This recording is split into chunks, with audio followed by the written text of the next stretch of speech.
భగవంతుడు ఏం చెప్తాడు అక్కడ మనకు అంటే, నువ్వు ఎక్కడ సత్యంగా ఉండలేవు కదా, ఎక్కడ ఉన్నది ఉన్నట్లు ఉండలేవు కదా, అట్లీస్ట్ భగవంతుని దగ్గర ఉండరా.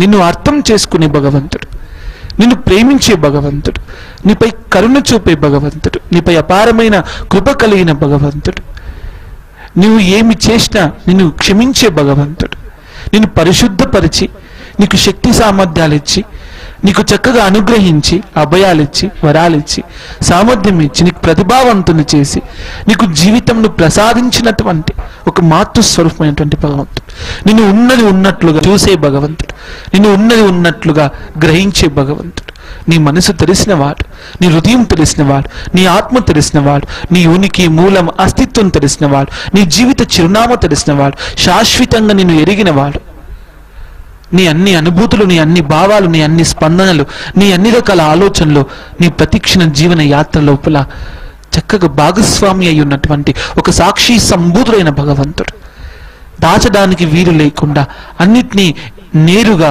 ప్రత్యక్షంగా నిన్ను చూస్తున్నటువంటి గమనిస్తున్నటువంటి భగవంతుని ముందు మనం మాత్రం నిజాయితీగా ఉండకపోతే మానవ జన్మ వ్యర్థమైపోయినట్టే. అందులో మనకి ఎటువంటి సందేహం లేదు.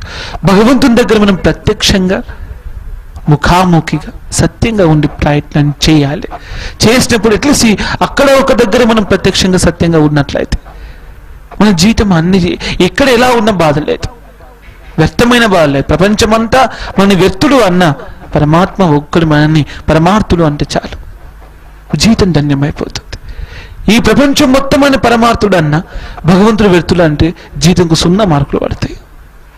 మనం ప్రయత్నం చేయాల్సింది ప్రజల మెప్పు కాదు, ప్రజల గుర్తింపు కాదు, ప్రజల ఇష్టము కాదు, ప్రజల ఒప్పు కాదు, ప్రజల యొక్క అంగీకారం కోసం కాదు, లోకకీర్తి కొరకు కాదు మనం చేయాల్సిన ప్రయత్నం. భగవంతుని దగ్గర కాస్త గౌరవం మనకు, భగవంతుని దగ్గర కాస్త విలువ మనకు, ఆయన దగ్గర కాస్త గుర్తింపు మనకు, ఆయనకు గుర్తుండేటువంటి ఒక చిన్న హృదయం మనకు, అతడు మర్చిపోలేటువంటి ఒక భక్తుడిగా మనము జీవించేటువంటి కళ, అలాంటి ఆలోచనలు, అలాంటి మాటలు, అలాంటి భావాలు, అలాంటి జీవన తత్వం కలిగి ఉన్నట్లయితే ఈ మానవ జన్మకు ఇంతకన్నా గొప్పగా అదృష్టం ఏమి లేదు.